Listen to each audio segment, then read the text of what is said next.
안녕하십니까, 이상수입니다. 오늘은 불교라는 논리적으로도 완벽하고 깊이 면에서도 성숙한 사상이 전래되었을 때 한국 공동체가 어떻게 받아들였는지에 대한 말씀을 전해드리고자 합니다.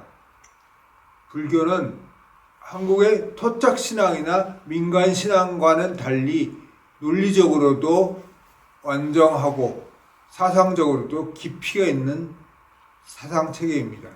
이런 깊이 있는 사상체계가 전래되었을 때 한국 공동체들은 이를 어떻게 받아들였는가를 보여주는 흥미로운 설화가 일련 스님이 지은 상극유사에 남아 있습니다. 그것은 선도성모 수희불사라는 설화입니다. 선도성모가 기쁘게 불전 짓는 일을 도운 이야기라는 설화입니다. 한국의 불교 가람에는 세계 어떤 불교 국가에도 존재하지 않는 특이한 공간이 하나 있습니다. 그것은 산신각, 산령각, 삼성각, 독성각이라는 다양한 이름으로 불리는 공간입니다. 이 공간에는 부처님을 모시고 있는 것이 아니라 산신령님을 모시고 있습니다. 산신령은 우리나라의 우리 공동체의 민간신앙의 숭배 대상입니다. 일련의 당군 신화를 보면 당군 또한 죽어서 아사달에 들어가서 산신령이 되었다는 기록이 나옵니다. 삼국사기를 보면 신라의 석탈해라는 왕이 태종무열왕의 꿈에 나타납니다. 신라의 경주의 동학인 토함산에 묻어달라라는 얘기를 했다는 기록이 나옵니다. 이렇게 해서 석탈해는 동학의 산신령이 되었다라고 전해집니다. 이처럼 산신령을 숭배하는 것은 우리 공동체의 민간신앙이었습니다. 민간신앙인 숭배 대상인 산신령을 숭배하는 공간이 불교 가람에 어떻게 살아남게 되었을까요? 우리나라의 모든 불교 사찰에 산신각이 없는 사찰은 없습니다. 저는 그래서 가람에 가면, 불교 사찰에 가면 반드시 들려보는 공간이, 찾아보는 공간이 산신각, 산령각, 삼성각, 독성각 등의 다양한 이름으로 불리는 공간입니다. 여기에는 부처님이 없고 부처님 대신에 산신령을 그린 산신도가 존재합니다. 이런 공간은 불교를 전래된 국가들인 중국, 일본, 동남아시아 어느 국가에도 없는 공간입니다. 한국 불교에만 독특하게 이런 공간이 존재합니다. 아까 말씀드렸듯이 일련 스님의 상극유사에는 어떻게 해서 불교 사찰에 이런 공간이 생기게 되었는지 유래를 짐작하게 해주는 설화가 전해져 옵니다. 그 내용은 진평유황 때의 비구니이던 안흥사의 비구니이던 지혜라는 스님께서 불사를 일으키고 싶었으나 돈이 부족했습니다. 돈이 부족하니 어떻게 해야 될까요? 밤낮 없이 기도했는데 꿈에 선도성모라는 분이 나타납니다.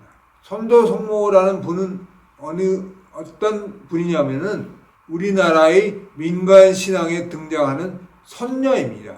여성신선이죠. 이분이 꿈에 나타나서 내가 지혜 비구니한테 말합니다. 내가 원하는 불사를 일으킬 수 있는 비용을 마련해 줄 터이니 대신에 불사를 함께 하면서 5억 신선을 모실 수 있는 공간을 함께 마련하라라는 조건을 내겁니다. 이것은 무엇을 얘기하냐면 5억 신선이라는 것은 산신령을 얘기합니다. 5억이라는 것은 5산을 얘기하는데 5산은 경주를 중심으로 4방위와 중앙에 있는 산, 5산을 5억이라고 얘기하는데 이 5억에 있는 산신령을 모시는 공간을 마련하라 그렇게 얘기합니다. 이 조건을 지혜 비구니와 수락해서 선도 성모가 얘기해 주는 곳을 파봤더니 황금 160냥이 나옵니다. 이 황금으로 안흥사의 불사를 일으키고 선도 성모의 지시대로 오학신앙을 지혜라는 비구니가 시작합니다. 이것이 바로 한국의 모든 불교 사찰에 산신령을 모시는 공간이 존재하게 된 기원설화라고 연구자들은 보고 있습니다. 이 설화가 얘기해 주는 것처럼 불교라는 가장 논리적이고 수준 높고 지혜가 깊은 외래 종교가 전래되어 왔을 때 한국의 공동체는 이 불교 신앙을 그냥 접수한 게 아니라 토착 신앙과 결합시켜서 융합시켜서 산신령을 모시는 공간을 따로 보존하면서 불교를 받아들였음을 이 설화는 얘기해 준다라고 해석할 수 있습니다. 이것은 보통 일이 아닙니다. 오늘날 천주교의 성당이나 기독교의 교회에 산신령을 모시는 공간을 마련해 둔다고 생각해 보십시오. 거의 불가능한 일이지요. 불교가 비록 융합적이고 유연한 종교라서 이것을 받아들인 면도 있지만 한국 공동체는 불교라는 매우 완전한 논리체계를 받아들일 때도 수동적으로 수용만 한 것이 아니라 토착신앙과 결합을 시도했다. 이것이 중요한 이 설화가 알려주는 중요한 얘기라고 말씀드릴 수 있습니다. 제주도에 존자암지라는 절에 가본 적이 있습니다. 존자암지는 불교 사찰인데요. 그곳에도 산신각이 있습니다. 그 산신각에 갔을 때 그 산신각에는 산신도가 역시 똑같이 걸려 있었는데 다른 사찰의 산신도와 차이점이 뭐냐면은 산신령을 그리는 그림은 산신령님이 반드시 대동하고 있는 데리고 다니는 동물이 있습니다. 애완동물처럼 애완동물은 강아지를 데리고 다니는 게 아니라 산신령님은 강아지 대신에 호랑이를 데리고 다닙니다. 호랑이가 산신도에는 반드시 존재하는데 제주도의 존자암지 산신각에 있는 산신령 그림에는 호랑이 대신에 흰색 사슴이 등장합니다. 여러분도 아시다시피 한라산 제일 정상에는 뭐가 있죠? 백록담이 있죠. 백록담의 백록이 바로 흰색 사슴입니다. 제주도에 있는 존자암지라는 사찰의 산신각에 모서져 있는 산신도에 호랑이 대신 흰색 사슴이 존재한다는 얘기는 그 산신각을 만들 때 얼마나 그 지역의 토착 신앙과 결합했는지를 보여주는 증거라고 얘기할 수 있습니다. 흰색 사슴은 제주도 민간 신앙의 숭배 대상입니다. 제주 사람들이 신령하게 생각하는 동물이 호랑이 대신 흰색 사슴이기 때문에 산신도에 호랑이 대신 흰색 사슴이 그려지게 된 것이지요. 이만큼 우리나라는 불교를 받아들일 때도 토착신앙과 융합시켜서 받아들였다라는 점을 알 수 있습니다.